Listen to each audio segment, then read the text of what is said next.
Hi everyone, Jessica here and welcome back to my channel. So today's video we're going to be taking a look at Simply Cards and Papercraft issue 220. So we get two gifts with this month's magazine. So we've got this stamp set here. This is called Autumn Blessings.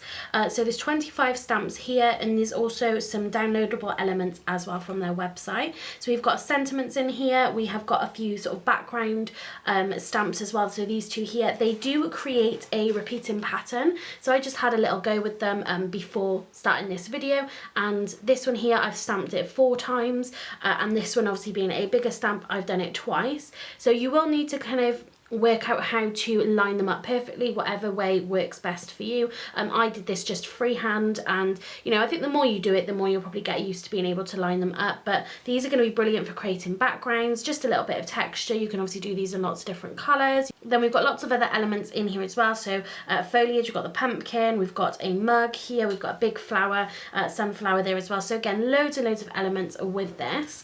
But then we also get this Crafter's Companion 3-piece happy sunflower. So we do have 2 stamps here. These are layering stamps. So you have your base, which is a solid colour, which you would stamp in a lighter colour. Then you've got your detail stamp to go on top, stamp that in a darker colour, and then they're going to work perfectly together. And then you do have your coordinating die as well.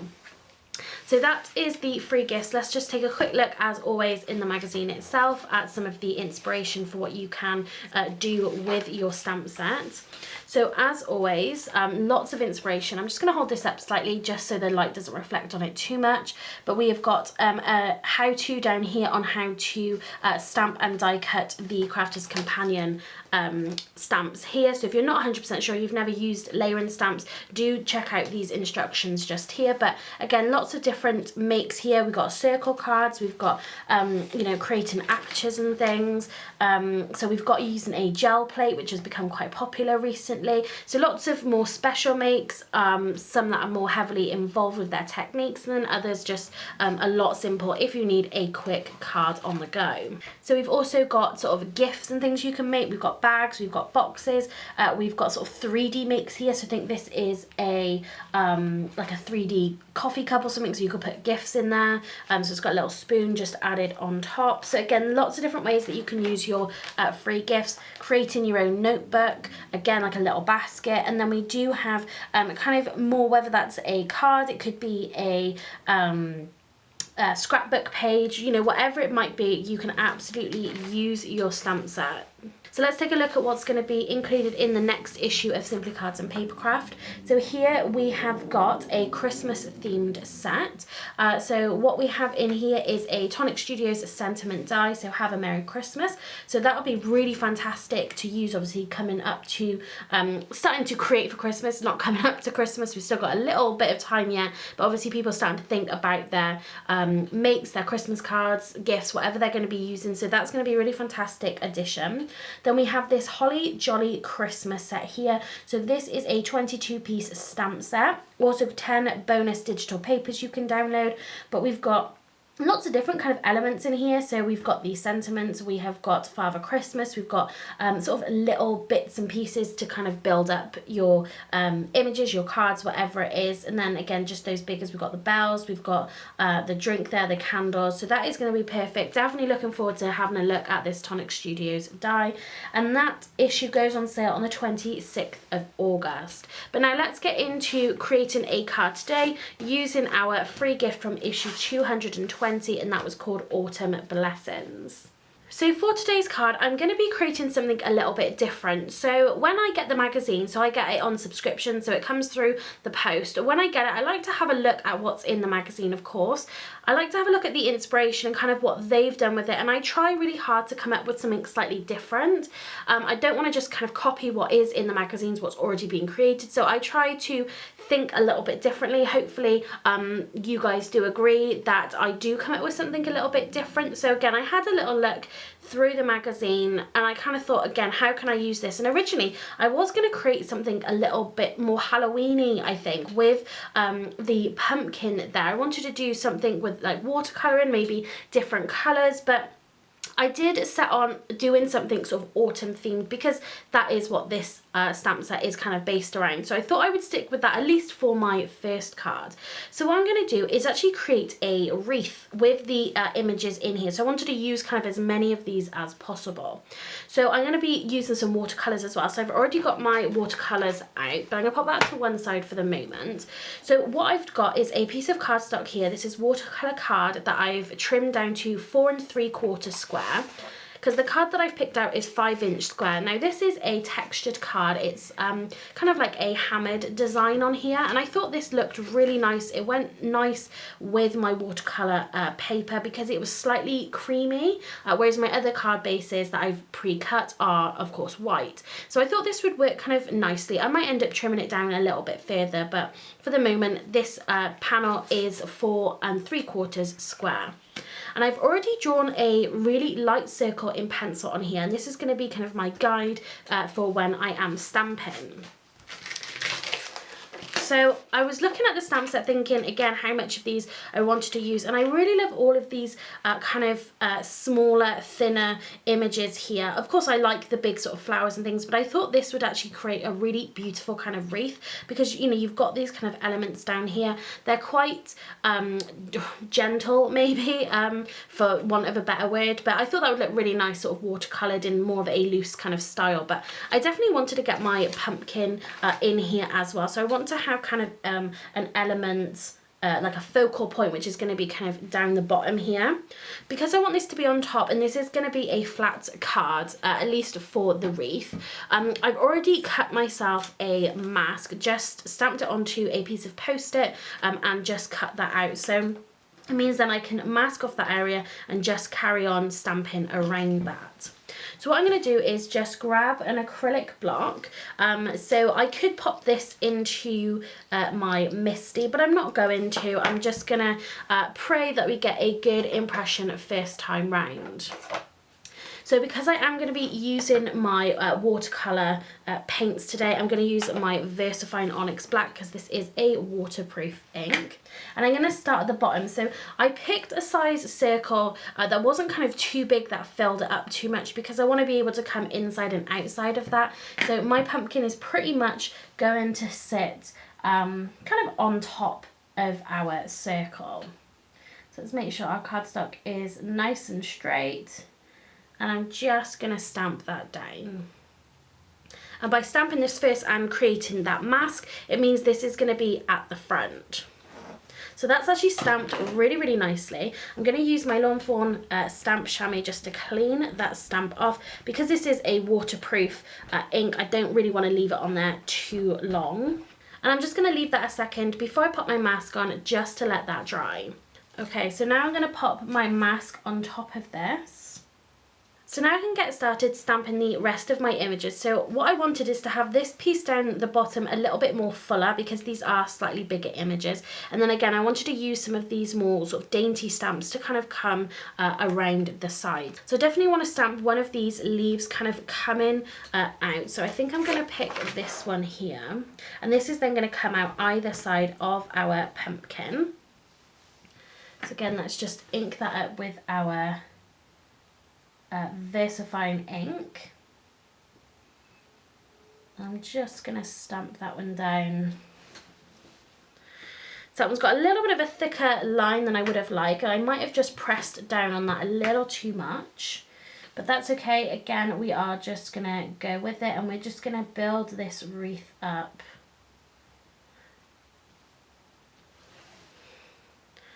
So there is those two leaves. Okay, so now I've got my next stamp, which is going to be this kind of slightly bigger floral, and I'm going to have this kind of working its way up and around. But I don't want to ink up my stem, because that's then going to sort of overlap. So I'm just going to lay that on my ink pad, missing out our stem there. And I'm just, as best as I can, going to kind of line that up. But again, it doesn't have to be too perfect. I'm not looking for anything perfect, again, because I am going to be watercolouring this. So it's going to have just a little bit more kind of looseness to it, and a little bit more movement anyway. So let's stamp it this side as well, just like that. Then I'm going to come in with this sort of almost like a star flower here, and I'm just going to start ink up just a little bit of that stem. We can just stamp that just there, so you can see I'm making this sort of as symmetrical as possible. Let's have that one. And we want to make sure that we do kind of meet it at the top as well. So you've got to be kind of mindful. That's one of the benefits then of actually drawing out your circle to begin with, so you can make sure that you do sort of come back together. So then I'm going to come in with these almost kind of berry looking flowers here. So again, I'm only going to go kind of part way down that stem. Okay, so I've just wiped off just a little bit more of that stem because I thought it was just going to kind of poke out too much. So let's just stamp that. That's a lot better. So I'm just going to kind of ink up to that same spot. But again, if you've inked too far, you can literally just come in and wipe that away. So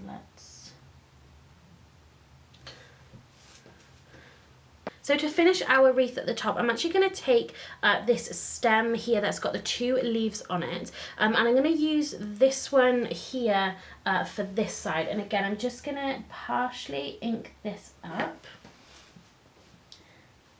So this is going to give us a really nice, just kind of finish just up there. And then I'm going to ink up the other one.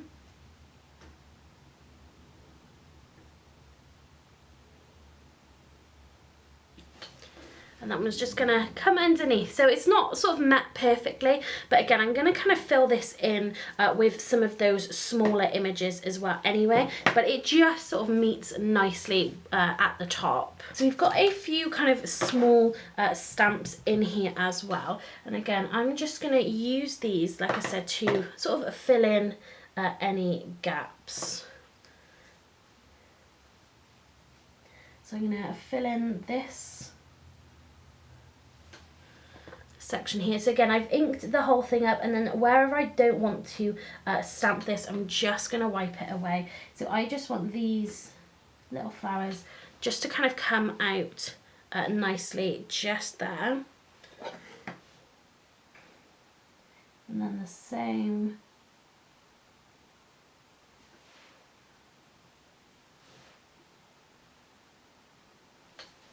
And now we've just filled in that sort of top section. Again, once we start watercolouring this, you're really not going to notice. So let's just bring a few more of these in and around. So now you can see that I've removed my pumpkin mask. And if I just hold this a little closer, just so you can kind of see, we've got then our full wreath. And I just think this has come together so beautifully. Of course, you could create bigger wreaths than this. You could have lots of the pumpkins, you could add more of the flowers to this, but I really love how this has turned out. So now we can get started with our watercolouring. So I've got my watercolour paints here. So I'm gonna try and use 2 brushes here. One is gonna be just with plain water, the other is gonna have the colour on it. And yeah, we're gonna try and sort of bring in lots of different shades, so lots of different autumn shades. We're gonna have some greens, definitely some browns and yellows, a little bit of orange in there as well. But again, I'm not looking for anything perfect. We're really just going to see how this kind of turns out.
Okay, so here we have our finished wreath. So all I did at the end there was just added some splatter. So basically just using all the colours that I'd mixed, that I'd actually used on the wreath itself, I just splattered those over. And I did use some Cosmic Shimmer mica powder as well, just to give it a little bit of sparkle. And I think that's just finished this panel off really, really nicely. So now all we've got left to do is just to add a sentiment. So this is going to be quite a basic card in terms of, you know, there's not tons of layers and things, but sometimes I think they do make the best cards. So I want to do some heat embossing with this. So I've actually already used my anti-static powder bag, and I've just double checked to make sure that I'm not going to get any of that ink stuck anywhere else. So I did use it really, really liberally. So I'm going to pop it into here. I'm going to grab my Simon Says Stamp Clear Embossing ink. So I think the sentiment we're going to use is grateful, thankful, blessed. And I'm just going to pop that right into the middle of our wreath. So let's make sure it's sort of nice and central and lined up there. So I'm just going to take a look. I'm happy with how that looks. So again, I'm going to use my Simon Says Stamp Clear Embossing ink.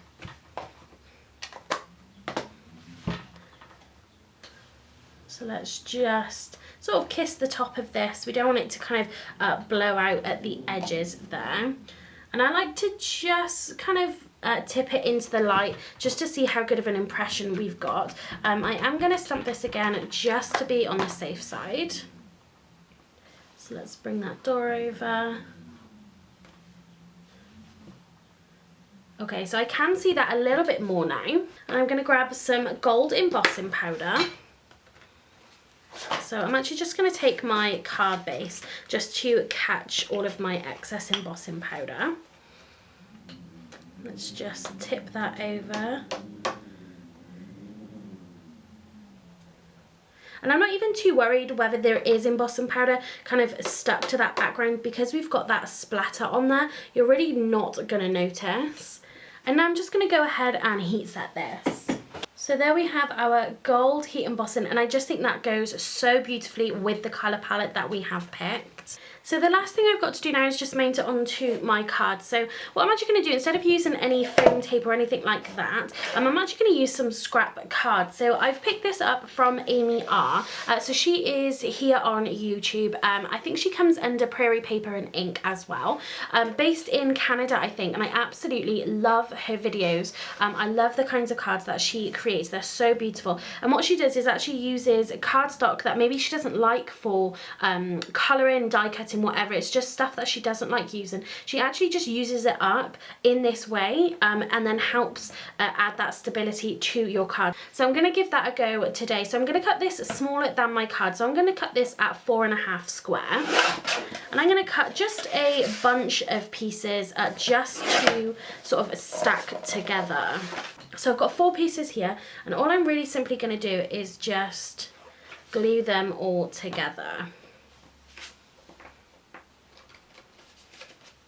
And this is just going to add some really stable bulk. It will add, of course, to the weight of your card, whereas foam tape obviously won't, but it is going to give you a lot of stability there. And again, if you've got a cardstock that you just don't like using, this is going to be ideal. So I've got those 4 pieces stacked together there. So now I'm going to add this to the back of my panel. This is also going to help it to flatten it out, because it is just a little bit warped. So let's just add some glue to the back of this, and we can get this down onto our card base. It also gives us just a nice little bit of wiggle room as well, just to make sure we've got it in place. So the last thing I'm going to do is come in here with some Nuvo drops. So I've got some clear drops here.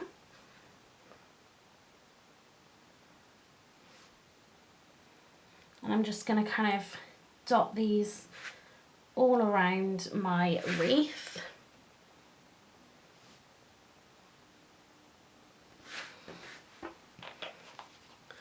And then I have got some bright gold here as well. And then again, that's just going to tie in our heat embossing really nicely. So again, let's just add these all around.